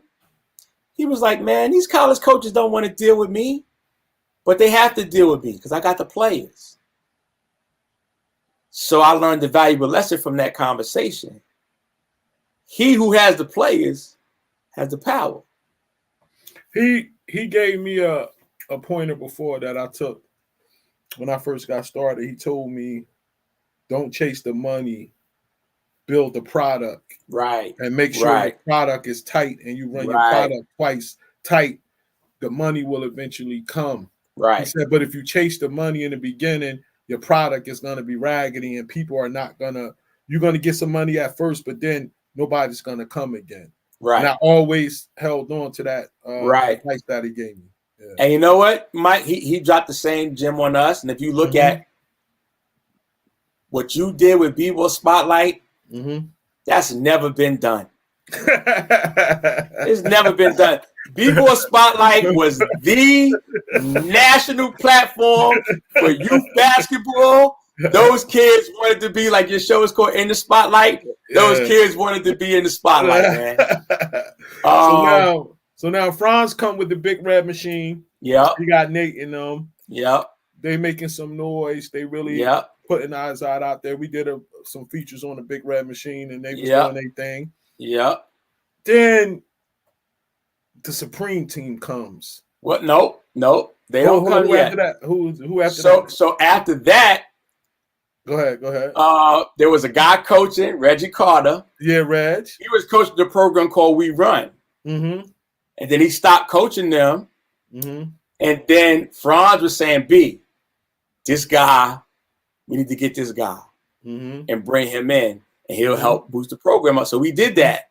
So the first group was really Marquise Noel, Jalen Brooks, Tyree Chambers, and that Mikey Watkins, right? Yeah. So and I love that team. I love that group. They were small, but Marquise was a killer. Mikey was smart. He was the quarterback. Tyreek was the the enforcer, and then Big Justin Winston was good. So we had a good group. So I'm coming out the hospital. I was sick, so I'm just starting to come back out, and that team is playing for the state championship. So it's the first time I talked to Reg on the phone. It was my first time meeting him. So I go to the game. I meet Reg. I meet the team because I don't know him because I had been sick in the hospital. But that day, what made me like Reggie is that while he was coaching, he kept looking up in the stands at me because he was interested in what I was thinking about what he was doing. And so I remember saying that I like this guy because he cares. He cares. He wants to be good. Right? So they wind up winning the championship, state championship. Then they go to nationals. They go to nationals, and Reg goes to win a national championship. They come up short. So now I don't know if we want to mention. I'm gonna talk about that when he come on here. Because I promised them that we'll get into that when he come on here. You know what I'm saying? Like I told him I wasn't gonna let that all right. So we'll with that come out until he gonna be the first person that I reveal that out. What happened down there? That brought the Supreme team into motion. You know what I'm Right. saying? Right. So now the Supreme team has been formed. We'll get to that part later. Yeah. When Reds come on. But Yeah. take me when you finally see this group, and what's your first thoughts when it come about when you see them? So they start practicing up at our facility of sports use. I go up there and I watch them practice. Mm-hmm. Now this is for those who might not know: Javon Quinterly, Nas Reed, right, Atiba Taylor, right, and Luther Muhammad, yeah, and Justin Winston was on that team. Justin Winston, yeah. And now this is before Louis King. Before Louis King. Okay, go ahead. Louis King was playing with the Big Red Machine then. Yeah. So I'm watching them practice, and I have to be honest with you. Justin Winston is killing Nazi in practice. So I'm like, yo, Justin is good, man. Talking to Reds, I'm like, yo, Justin is good, man. But I'm watching him go. And this is what I really want people to understand about that team. Because I know as time went on and they became rock stars and all the fanfare, because that was our brainchild. Like you said, y'all will talk about that when y'all get together. Yeah. But they worked hard. Because as tough as I was, Reggie was worse. I know. I would tell him, I was like, bro, it's funny, you more Hurley and I'm more Boyle. And you a St. Pat's guy and I'm a St. Anthony guy. But Reg was more of a drill sergeant. So they worked hard. I can't tell you how many times I would come to practice and they running the stairs at St. Mary's, up and down the stairs, up and down the stairs. And I never forget a funny moment. So I come into practice, they practicing. Tyreek Chambers is running around the gym. They're practicing. So he like, Coach B, can you talk to Coach Reg, man? I've been running there for like 30 minutes. So I said, wow, what you do? I ain't do nothing, man. I didn't do nothing. Coach Reg just bugging. Okay. So me being me, because I'm playful with the kids. I was probably more playful than Reg was. I'm like, Coach, you got my man running around the gym, man. I mean, you don't think he running enough? And Coach Reg said, Coach B, do I come to your practice and tell you how to run your practice? And I laughed. I said, no, you don't. He said, so please, Coach B, don't come to my practice and tell me how to run mine. I said, no, Enrique, it's out of my hands, brother. That's my guy. And, so that was it, man. And so, like I said, what people don't know about that group, they worked hard. They practiced often because that just was our way, and they put a lot of work in. So those kids didn't get good because they just were the best kids. I mean, Javon Quinley wasn't just as soon as you saw him play, people just gravitated to him. And when I first saw him was actually in Fran Nicholas' gym. And he might have been 5th grade. And I was calling him Austin Rivers because I didn't know his name. I was like, Fran, who's Austin Rivers over there? Little guy. Oh, that's Javon. Like, yo, he nice, 5th grade, Oh, yeah, that was my first time seeing him. But he wasn't a household name. It took those guys a while to kind of develop them, to grow themselves into that. So, yeah. Now things start to wrap up, y'all. They making some steam. We put the plan together. Now, I still never talked to you before. Now we have our first conversation. Now tell me what you remember from our first conversation. So I don't remember it vividly, but I remember I had to call you about something with the teams in one of your tournaments. So there was something that I guess I didn't agree upon. And you basically was like, hey, man, who this guy, man, on the phone trying to tell me what to do with my joint, man? Hey, man, this what it is, and this what it is. So I didn't like you at all, man. So I called Reg, like, Reg, what's up with your man, man? This guy melted, man. This guy's a piece of work, And luckily for us, man, Reg was like, B, he just like you. Like, you just got to give him a chance. Y'all just alike. Wow. So when he said that, I said, no, I'm going to give him another chance, man, only because you said that. And I'm glad I did, because you see, all these years later, man, we became good friends. And he was right. We had a lot in common. We had a lot in common. Yeah. It was the kind of thing of, because I had the same kind of conversation with Jimmy before, kind of like y'all was the guys on the high school level. Right. So when y'all came down there, I'm like, that's their land. Right. This my land down here. Right. Y'all ain't gonna come down here and just be able to bully me, like, right. You know what I'm saying? I got this going on. I didn't need y'all to get started. We already got this rolling. Right. Now y'all coming to play on my court. So we're gonna do it like this. Right. And I was arrogant, and I was going through that situation at the time. Yeah. So I had a lot going on mentally. You feel what I'm saying? Yeah. You know what I mean? But I'm glad we grew past that and became good friends. Now things really revved up. Yeah. I'll go to a couple nationals, this and this. Yeah. We hook up a couple things behind the scene. Now take me to Atlantic City, supreme team against We All Could Go. The game. Okay. The game. so that was actually round 2, I think. Cause we had gone down there to play them. Yeah, in the nationals.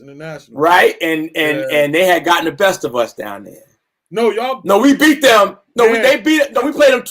They beat us somewhere in New Orleans, and then we beat them at nationals. Yeah. So that was 1-1. Yeah, and we go to Atlantic City, right? So it's funny. Their director Carlos, he calls me on the phone. So I see this number from Tennessee. I'm like, who the heck is this, man? So at that time, Reg was coaching high school. So I had the boys during that time while he was coaching high school. And so Carlos calls me on the phone, and he's like, what up, coach? It's Carlos from We All Can Go, right? So I'm like, hey, what's up, coach? How you doing, man? He said, coach, look, man, I see your other guy, man. He ain't want no smoke. So they told me I had to call you. We having this tournament down here, man. We need y'all to come on down here and take this butt whooping like a man, man. So I'm like, who the heck is this guy on the phone talking crazy, man? So he was talking hella smack, man. Yeah. So I said, well, look, man, we came to y'all last time. Y'all need to come up here with us, man, and get some of this smoke, man. So then, I guess y'all worked it out and got them jokers to come up north. And when I tell you, when I watched that game and I watched those games and I watched those highlights, you cannot believe that those boys were 8th graders. That looked like a high major high school basketball game. And they were 8th grade. I mean, that could have been a low major college basketball game.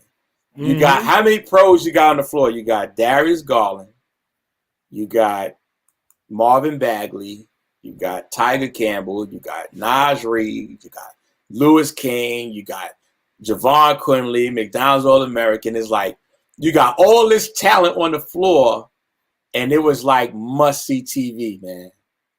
It was must-see TV. And oh, wow. There we go.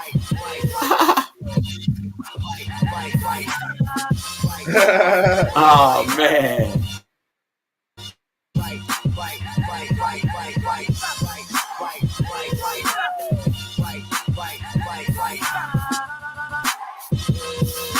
It was lit in there, I know it was, brother. Pack, standing room only.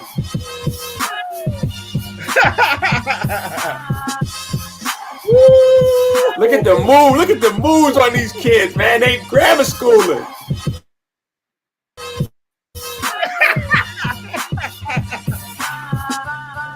I know.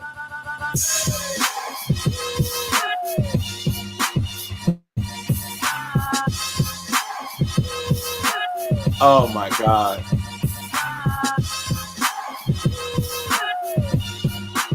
Yeah, this is the bucket of all buckets.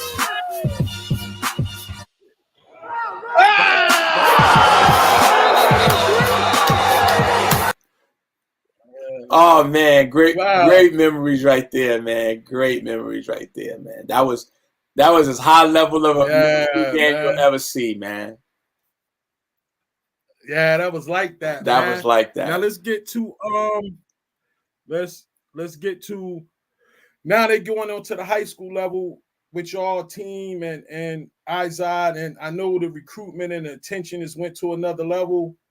How hard was that to handle with those guys? It became difficult, Mike, because when they were in grammar school, it was very tight knit. It was Coach Reg, it was myself, it was the kids. You know what I mean? And we had a tight knit. It was just about us. Then when they go to other high schools, now you got the high school coaches and their agendas and what they want. But not only that, now they letting guys in the gym to have access to these kids who never had access before.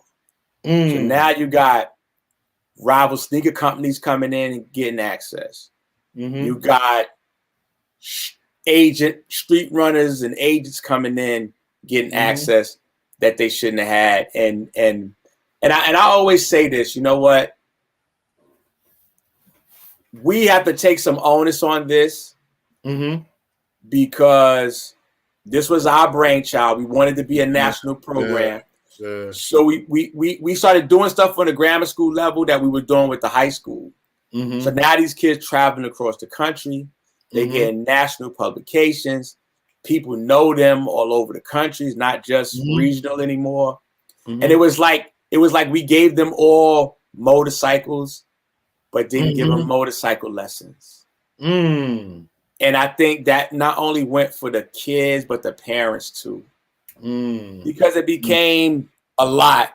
You know what I mean? It became a lot. It became a lot to manage. It became a lot, you know, because now you got like, there was never any egos before.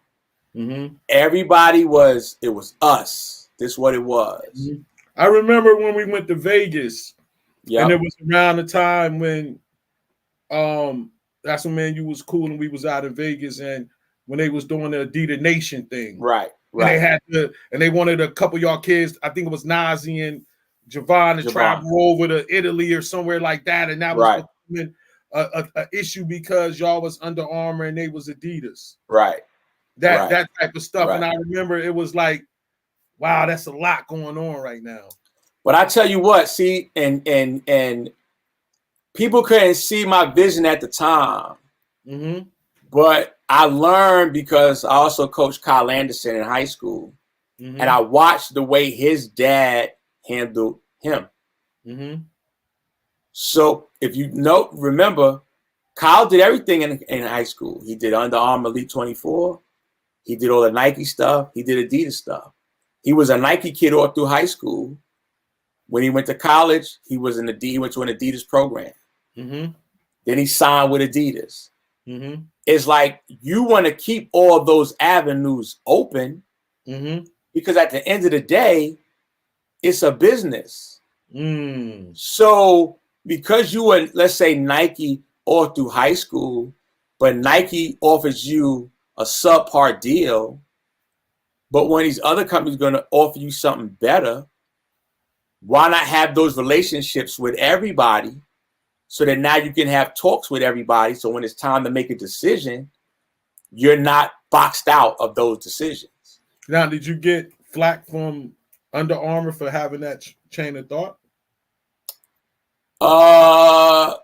Behind the scenes, Mike, not up close and personal, but they started kind of doing stuff that was like sabotaging our culture. I give you a perfect example. So when those kids were freshmen, I remember they sent gift packages, but they didn't send one to Atiba Taylor. So I called those dudes and said, first of all, fellas, do me a favor. The way we've been able to keep this thing together is everybody gets the same thing. So if y'all could please don't send it directly to the kids, send it to us, and we'll make sure everybody gets what it is that y'all want to give them. Because that's the only way you're going to keep. All these kids were top 100 in their own right. Mm-hmm. So you can't, separate them by saying, oh, this kid's more important than that kid. Because to us, it wasn't that way. They all were important. Mm. So that's how it started. So they started doing stuff like that. So how we wound up losing Luther Muhammad, and this kid was a Izod kid to the death of him. Mm-hmm. Core. We get ready to play Rio. If you remember that first night when they juniors, Rio and sophomores. Mm-hmm. In the middle of our pregame speech and Red just getting the guys set with the scout report and everything else, they come in with these packages for just Nas and Quinterly. Mm. So now, as I'm walking to the court to get ready to play, Luther's mom is like, B, that's it, we done, we out of here. Mm. Mm. So now I got to talk her off the ledge. Michelle, let me find out what's going on. So now I got to talk to somebody under. I'm like, yo, I thought we had this discussion already. Mm. Don't just give them stuff directly. Give it to us. And if you're going to give it, our whole team is high-level kids. Mm. So in the mix of that, not only is Luther Muhammad, how you think that made Louis King and his family feel? Mm. And this kid is, McDonald's All-American. Mm. So they was doing stuff like that, Mike, that was like really like sabotaging what we had built. And if you think about it, what AAU program have a team of kids that's been together since the 6th grade? 6, 7, 8, 9, 10, 11. Who has a group that's been together that long? Nobody. Yeah. So let's get into now a lot of that stuff snowballed into their college recruitment. Right. So around the time they were getting recruited for college, the FBI drops this bomb on NCAA basketball. Right. Says, we got the blueprint. We see what's been going on. A scandal breaks out. Right. A couple of the players named in the scandal, Quinterly and Nas Reed. How did you feel when you first heard that news? And like, were you contacted by the FBI or by the NCAA or anything like that? Well, I wasn't contacted by the FBI. Mm-hmm. I was contacted by some officials from the NCAA. Okay. And, from my knowledge and what I knew and what I felt like the kids were being, they were taking the blame for stuff that adults were doing. Okay. The kids weren't involved in anything like that. Okay. That was my approach, and Okay. and so that was like my conversation with them. Mm-hmm. And I'm like, these kids are all good kids and blah, blah, blah. So I think, in our case, especially since I was with Nas on a daily basis, being in high school and everything else, Nas' situation was handled the right way. Mm-hmm. So, I explained that to him. I'm there with him every day, blah, blah, blah. And even like in Quinterly's case, Quinterly wanted to go to Arizona. That's where he wanted to go to school. Mm-hmm. He and I went to lunch. He told me that. He wanted to go to Arizona. So there really was no need for anything to go on with him because he wanted to go there. Okay. So it worked. So that's why when everything went down, I think, again, it was the adults who was caught up in it, from the Patinos to the Dawkins and all these other guys. And I think they just had they attached some kids' names for, to sensationalize the story. Yeah. And I think they got caught up in that because, as you can see, when Javon decided to go to Villanova, he didn't have to sit. There was no penalty. He was not, convicted of any wrongdoing, blah, blah, blah, because those kids just wanted to hoop, man. They just wanted to hoop. But the adults come in. And I mean, and I remember Frank Martin doing an interview, and he mentioned that. They saying that, the kids are different today. But the kids are different today. The adults are different today. Exactly. So now let's go into, as the AAU starts to wind down, the a lot of new teams come out. They Nike get new teams from, they expand with a lot of teams in New York and this and that, and it gets kind of hard. And let's talk about the merger you did with Team Rio, two Under Armour teams that were sort of like rivals at one point. Honestly, I wouldn't call that a merger, to be honest with you, Mike.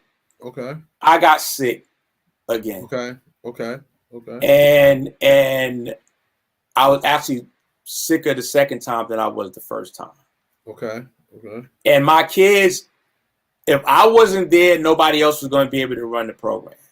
Got you. So I just wanted to find somewhere where they could go and continue their journey until I got better. I had no idea I was going to be sick out that long and the whole nine. But I literally was down for like 3 years, bro. Yeah. I got sick during COVID, and I thought I had COVID. No one knew what COVID was. And I wasn't, like, the first time I got sick, I had severe stomach pains and I was vomiting and stuff. I didn't have that. I didn't have that the second time.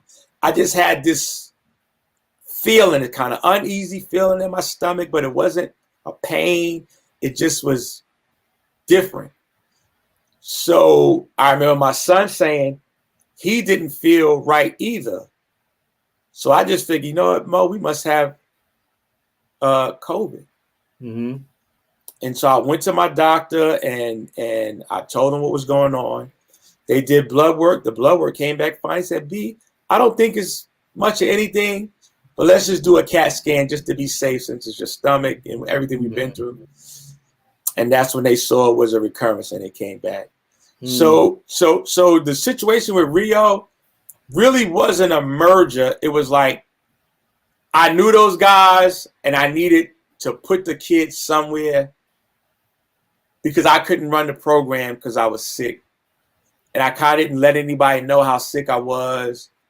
I didn't really know how sick I was in the beginning until things went on.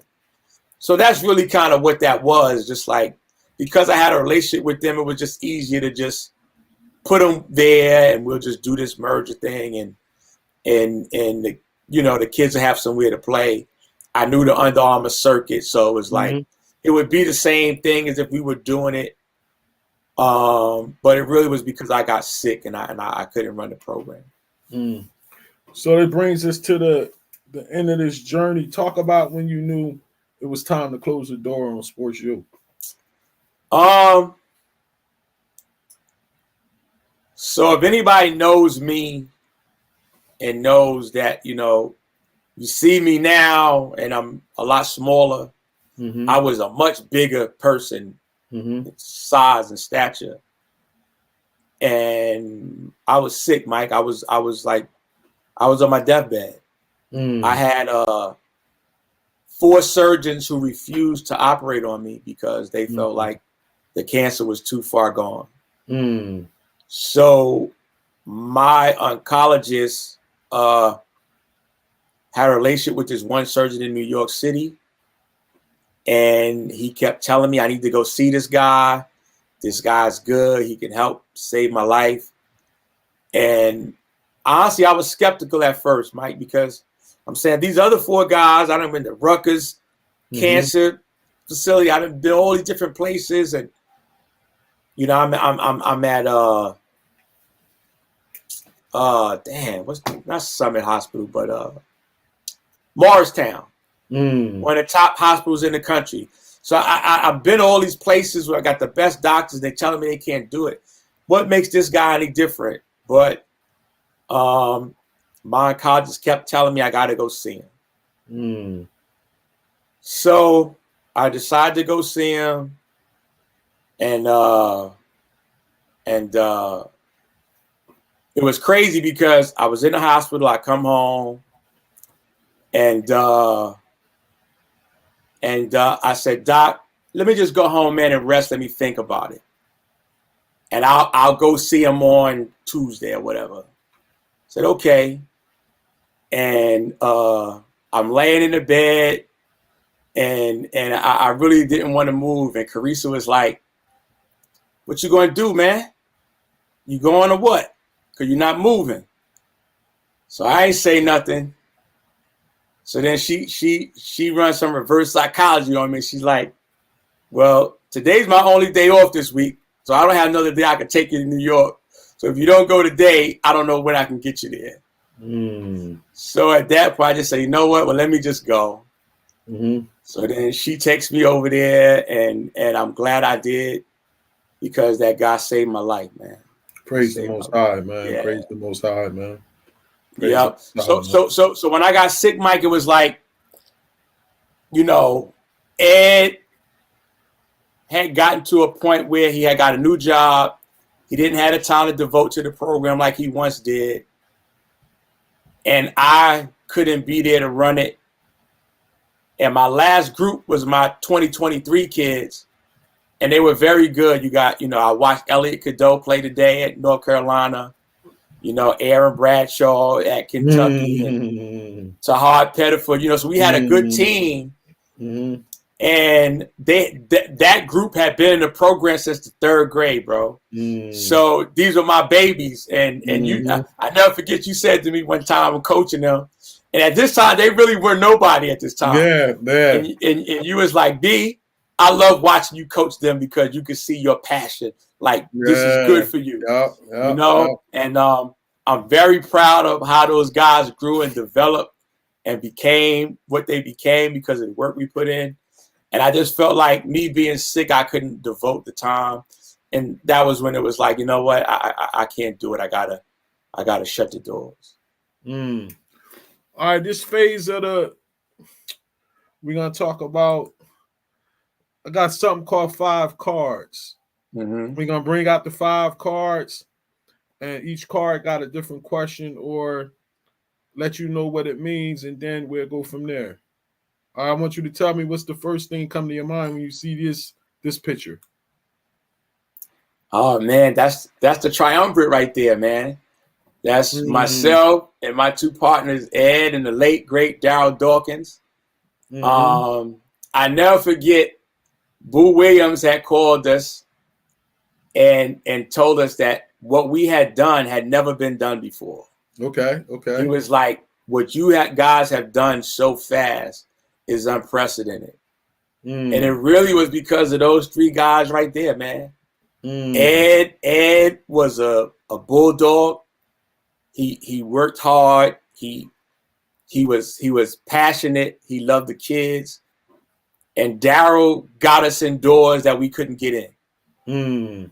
I like that. So when I see this picture, I think back to our first meeting with Izod. And Ed's kind of doing the talking, and he really was over talking. So he said, B, you think I was doing too much? I said, maybe. But the guy who was the president at the time, Alan Serkin, who was, man, a godsend for us, he played basketball in college. He was a big guy, and he loved Chocolate Thunder. And because of his love for Chocolate Thunder, he bought into what we were doing. And he always said, you guys are doing God's work. And we tried to continue that, doing God's work our whole run, man. Wow. Now, which St. Anthony team was better? Better? 2008. And why?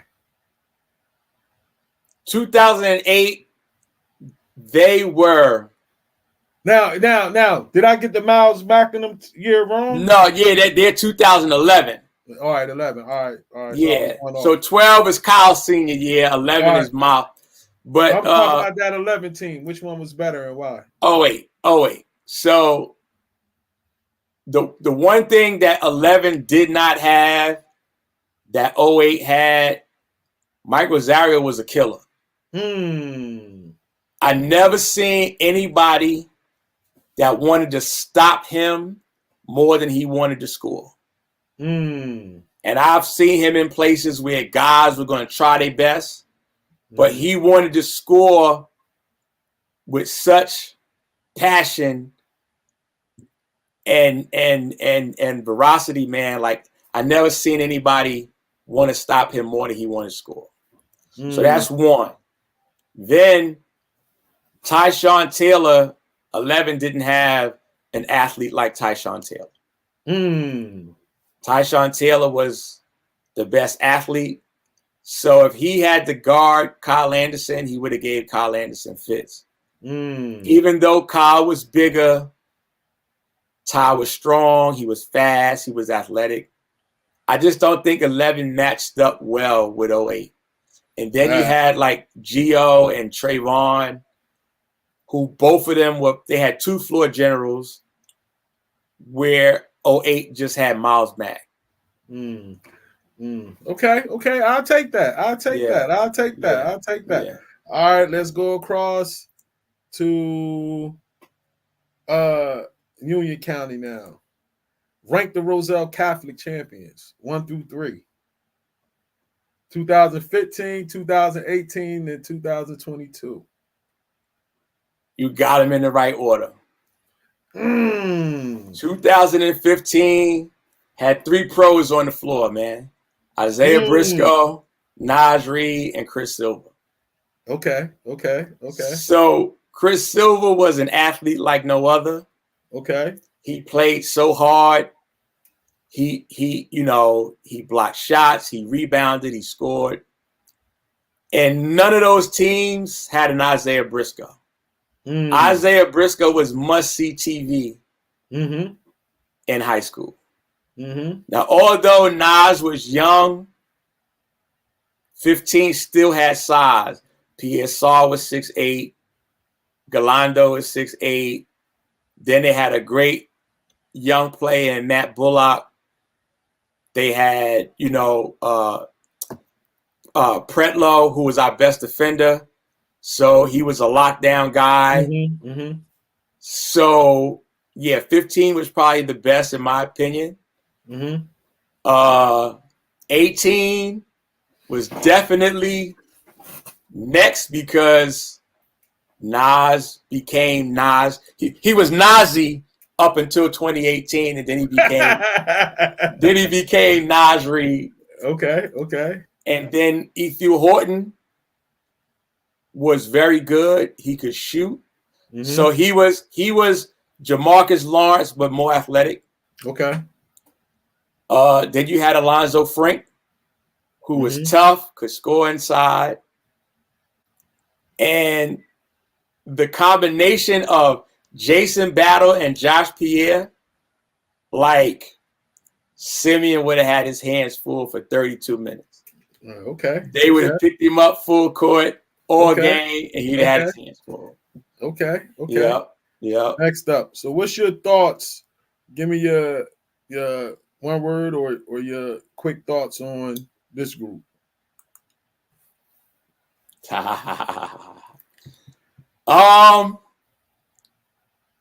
That team was very good.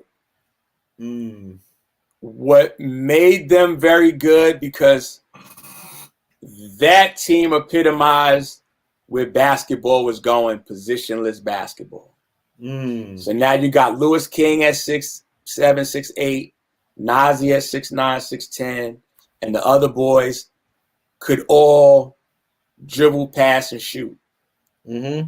So it made them hard to figure out. If you had a post guy that could only play inside, Naj Reed would take him outside. If you had a smaller guy that could defend him on the perimeter, he could take him inside. Then Lewis King, was the X factor. He could shoot threes, he could score. Javon was the floor general, so he ran the team, he got buckets. Atiba was the league assist leader. People don't know that. But because he had these great guys to play with, Tiba got them the ball. And Luther Muhammad was our dog. He was our ferocious, emotional leader. So he guarded the best players. He played with a tenacity that, was unmatched. So this team was the beginning of positionless basketball, in my opinion. Wow. Now my question: My final question of the 5 cards. Who is your favorite sports you player of all time and why? Oh, oh man, are you serious? Come on, man. We got this. This how I gotta do it. Are you serious? Do I have a favorite player?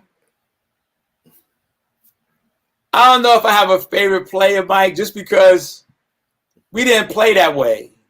Okay. Like, even if you go back to the Fab Five, you know, Javon averaged 15, Nas averaged 14, Lewis averaged 13, Luther averaged 11. So that's kind of how we played. Like, they shared the ball. So, man, that is a great question. Damn. What about Eli? You said that was. I gotta say, if I gotta say the most pivotal guy to our program, it has to be Eli Carter, because we were just a mom and pop program, and he put us on his back, and he, I never forget, Coach Gamble, when we were at St. Anthony's, was adamant that Eli had to learn how to be a full-time point. So I said, Ben, I don't know about all that, but on the weekend, this guy averaged over 30 points a game, man. Oh, B got to learn how to be a point. I said, I don't know, man. He could score, get buckets. So Kyrie was playing with the Roadrunners this weekend. So I called Coach Hurley. I said, Coach, you busy this weekend? I want you to come watch us play. Eli is going to be playing against Kyrie Irving. So it should be a good game. So Coach Hurley comes. And I want to say Eli had a 30 ball.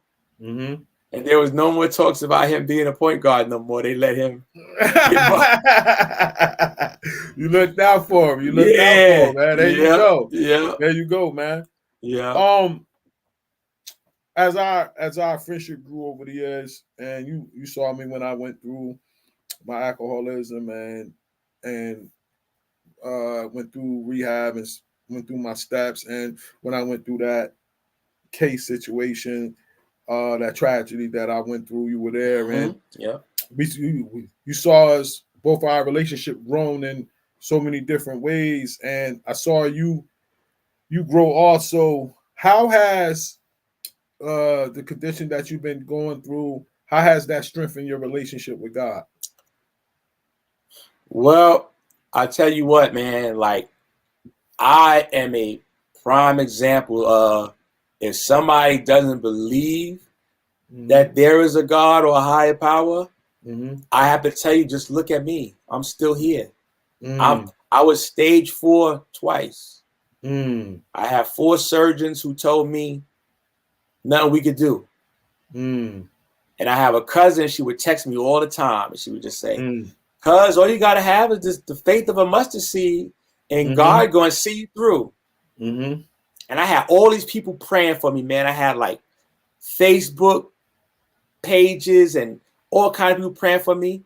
And Mike, this is a true story. When I was in the hospital, I could feel those people praying for me, man. Praise the Most High. And I could feel it. So when I went into surgery, I talked to Dr. Pagazzi, and I said, Doc, I got 2 questions for you. All the other surgeons say it can't be done. What makes you feel like it can be? He said, because when I looked at all your scans and I looked at all your, all your lab work and everything, I don't see it as being terminal. I said, yeah. I said, well, Doc, this is important to me because it's going to determine if I go through with this or not. What's my quality of life going to be after all of this? And he said, I don't see why you can't go back to your regular life. I was like, are you kidding? I said, all the other doctors said, if I make it, I'm going to have a bag on and my life is going to be this and that. He said, I don't see that. And by the grace of only God, man, and my oncologist, this is a true story, Mike. Before I went to see this surgeon, when all the other surgeons had told us no, my oncologist said, Brian, don't you worry about a thing. Me, you, and God are on the case. And that put a calm over my spirit, Mike. And I just felt like it was going to be all right. So when I met this doctor, I Googled him. You could see how, impeccable his work was and how elite he was. And I just knew God was going to take care of me, man. And and then the craziness is, look, so I go through the surgery, 16-hour surgery. I come out of surgery. The first game of the season, we play Camden. I remember that. I come out of surgery. I'm in pain. The only thing I can think of is calling Dave Boff. Wow. Dave, how do we do? So Dave goes, I wasn't there, B. I said, what do you mean you wasn't there? He wound up getting COVID. I remember that. It was on ESPN. So Coach Eric Wernicke had the coach. And they said we were winning the whole game and we came up short. So that's what made us feel confident going into the game, in the championship game. Because if Coach E was coaching, no knock on Coach E, I'm just saying Coach Boff isn't there. Coach Coleman isn't there. Coach E is there. We almost win the game. When we had full strength, we felt like we were going to beat them. And that's what happened. And that was all I was concerned when I came out of surgery was, did we win the game or not? That, man. Well, but one of the reasons that I started doing this podcast was because it was a guy that, of course, I had the conversation with Franz in the barbershop. And I was like, all right, it's probably time. But it was a coach that coached in North Trenton Little League. He never coached me. He came after I was already graduated, named Rob White. And I remember when he passed away, and then people started wanting to give him his flowers and let him know what he did. You get what I'm saying? Right. So I started thinking about all the coaches and people that came through Basketball Spotlight and people I had relationships with. And I wanted to make sure that you guys get y'all flowers while y'all here. People need to know your contributions to this sport. You get what I'm saying? I want to thank you and always understand what you did. A lot of people couldn't have done. Created that avenue, that whole organization with those help of those other guys that sports you and all of the kids that you guys helped and changed their lives, man. Always know that, man. You mattered in this world and you mattered in this basketball world, man. Oh, thank you, man. And I wanted to thank you for coming on, bro. We talked for like 2 hours and some change. It didn't even seem like that. No, it didn't even seem like it, man. But it was a great joint, especially yes, it was. my Thank first you, time Mike. out, man. Thank you. I appreciate you coming on, man. Thank you, Mike. Hey, Mike, can I just say one thing, man, before we go? Go ahead, good brother. You mentioned Franz Mazenot. So I think it's his nephew or cousin, Rodrigue Mazenot, one of the guys that played in our program. So speaking of like life changing and different things like that, Rodrigue said something to me that was ultra important. I just want to share these two points. One, he said, Coach, we didn't come into the program as D1 players. We left out as D1 players. And I thought that was very that was powerful. You know what I'm saying? That's huge. And I appreciate you for having me on here, but I want to make sure that everybody understand that this was a collaborative effort. Everybody in the program, man. I don't want to miss no names, and not just Ed Bright and Dow Dawkins, but Franz Pierre-Louis and Reg Carter and Quadell Robertson and I mean a host of other guys, man, that, Cicerone Chandler, and I mean I could go on, man, but Kaz Wade, like that's my guy. That's yeah, my guy. man. That's my guy. All those guys were sports you guys, and they made major contributions to the program. And that's what made us what we were, man. It was the staff bought into what the program was supposed to be. And what we wound up making it was not a basketball program. We made it a family. So the relationships that I personally have and that we have with the kids that's been through the program. I never forget Aaron Bradshaw said something to me that was so powerful.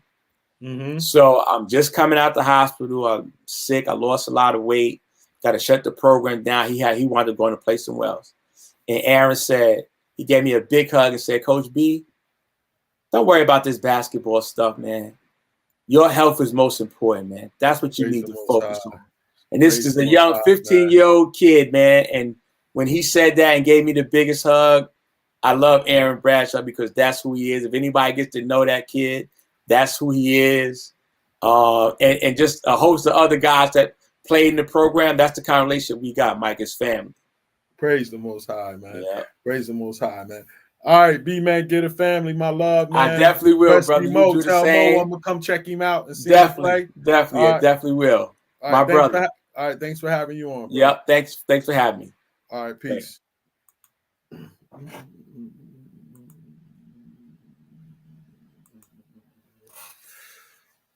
Thank you, guys. Episode 1 in the Spotlight. Had a great talk with Bryant, man. I hope you guys enjoyed it. Next week, we'll be back with our next guest. Stay tuned. Follow us on Facebook at Mike Melton and on Instagram, B-Ball Spotlight, so you can see who we got coming up next week. Touched on a lot of things, and I want to thank you guys, and I want to thank the Most High for allowing me to have this platform to give these guys their flowers while they're here. And I'll talk to you guys later. Peace.